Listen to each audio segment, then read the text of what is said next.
Hello students, I hope all of you must be doing very well and keeping hale and hearty. Welcome to the Social Studies class of Standard 4. Today we are going to learn about something new. We have already done chapters 1 and 2, and in chapter 1 and 2 we learnt about a new subject called history. We learnt about history, and we learnt that history is the study of our past. Similarly, in chapter 3 we are going to learn about something new again. And what are we going to learn about? We are going to learn about civics. Now students, I know you are learning social studies for the first time in standard 4. In standard 3 you learnt EVS. Now you are already learning a new subject, and that new subject again has more subjects inside it. You already learnt one, and that one was history. Now today we will learn about civics, and when we move further we are going to learn about the earth and more things related to earth, and then we will be learning geography. So altogether in social studies you will be learning history, geography and civics. All together you will be learning. Some lessons will be about history, some lessons will be about civics, and some lessons will be about geography. And the same thing will happen in standard 5. You will learn social studies, but when you move to standard 6, some of you might be having didis and bhaiyas in standard 6 or in senior school, and you must be knowing they start learning history, geography and civics as different subjects. So the beginning is being made now. In standard 4 you are beginning to learn a little bit about history, a little bit about civics and a little bit about geography. So today in chapter 3 we are going to learn about civics. So let us begin today's lesson, today's tutorial. So today we are going to learn chapter 3, and the name of the chapter is Introduction to Civics, and we are going to learn this lesson in 2 parts. Today we are going to learn part 1, and in part 1 we are just going to learn about some terms related to civics and what they mean. And those terms like what is civics, what do we mean by civic sense, and who are citizens, or what do we mean by citizen and citizenship. So only these 3 things we are going to learn today, and tomorrow we will learn more about these. So are we all ready to begin? Yes. First thing that we should know is what is civics. All of you must be wondering what is civics. So we will learn, the first thing that we will learn today is what is civics. Civics is the study of the rights and duties of citizens. So civics is the study of various aspects of citizenship. It is not only about rights and duties of citizens, but it is about other aspects of citizenship, as well as we will learn about the duties of citizens to themselves, to their country, to the society and to the nation.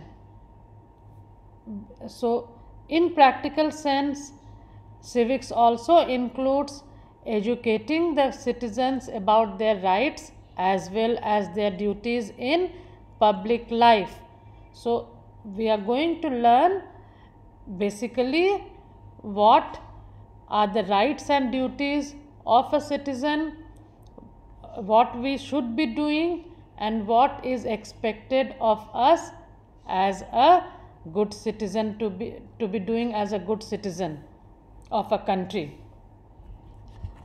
So in very simple, in the book we have a different language used, and I have made it simpler for you here so that you can learn it, the simpler language. So what is civics? Civics is the study of the rights and duties of citizens.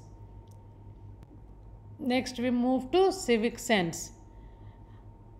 Now, as you can see, civic sense means the duty of an individual towards the society.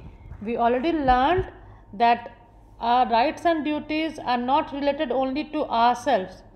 It is also related to our family, our society, our country, and as well as towards the world. The whole world, we have some duties towards everyone.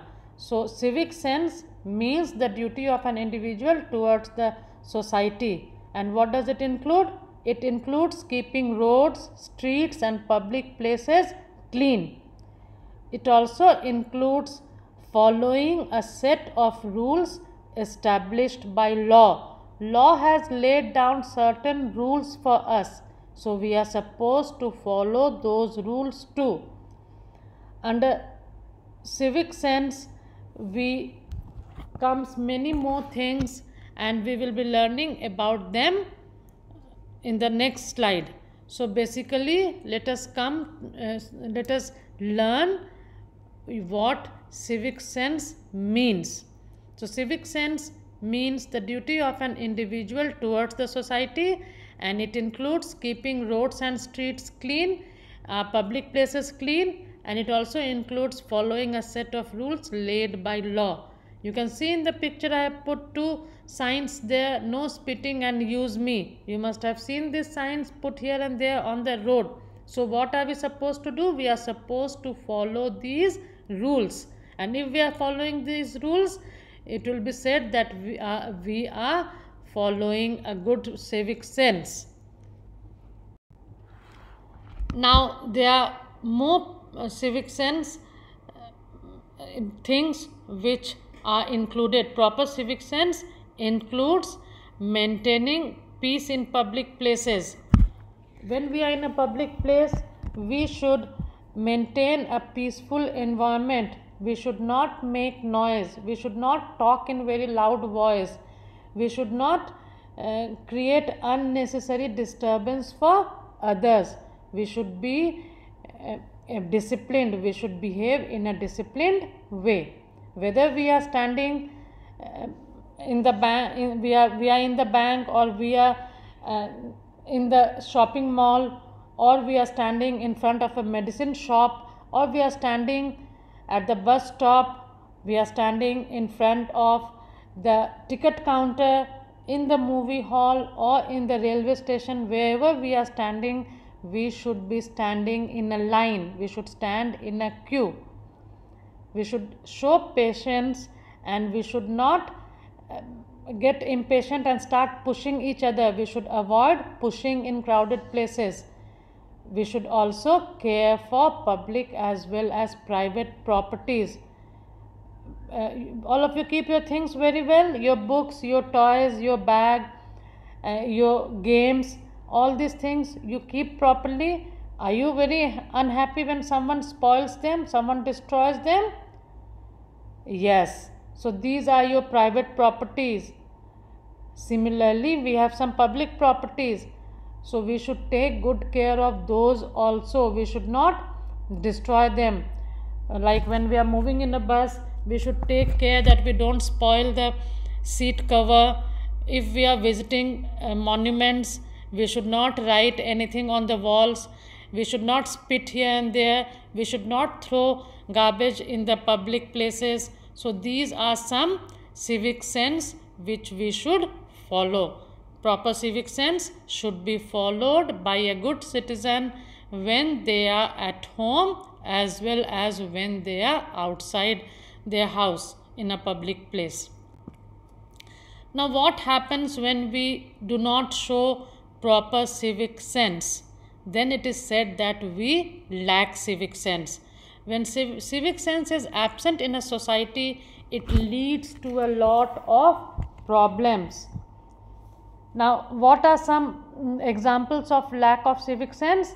Separatism, vandalism, intolerance, racism, road rage, etc. These are all examples of lack of civic sense. But these are big words for you, I know. So let us learn this in very simple language. You can see in the pictures I have put there. In the first picture, the man is spitting on the road. He is showing lack of civic sense. Then again, standing in a crowded traffic jam or in front when the railway crossing is closed, we have to stand there and wait for it to open. That time, if we keep blowing the horn, is it needed? No. If we start shouting at others to move the vehicle, that is also not correct. So all these things show that the person is lacking civic sense. You can see below in the corner in the picture, the man is pelting stones, throwing stones and destroying public property. That is also an example of lack of civic sense. Then not following traffic rules is also a part of lack of civic sense. So you can see in a motorbike 4 people are riding. That is not proper. So when people do not follow the rules, it is said that they lack civic sense. The value of civic sense should be encouraged among children in school and also at home.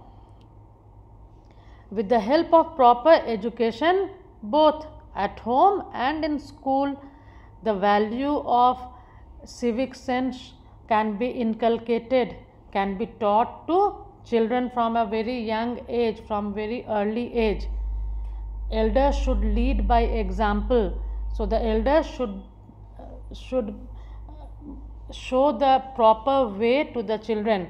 And suppose by chance or by mistake you see any elder making a careless mistake, like suppose you are going with your parents and with your elder brother, sister, someone throws something on the road, what should you be doing? You should very politely remind them that this is wrong, and you may pick it up and throw in the nearby dustbin. And what will you do if dustbin is not available? We can keep it in our hand, and when we find one dustbin, we can throw it. So we should show proper civic sense when we are in a public place. It will help in making our town, our country clean. Now, can you see this picture? And do you see any difference? In one side we have an educated man, and in the other part we have less educated or maybe uneducated workers who are cleaning the railway track. Do you see any difference? It is not the difference only in education that you can see. The difference is lacking in civic sense. The man out there, you can see he lacks civic sense, while the ladies there, they are cleaning and they are showing proper civic sense. So only education will not make you a good citizen. You also need to have proper civic sense to become a good citizen of a society or a country. Do you follow? Yes. Now we are moving to a new term, citizen. A citizen is a person who legally belongs to and has the rights and protections of a country. So all of us belong to a country.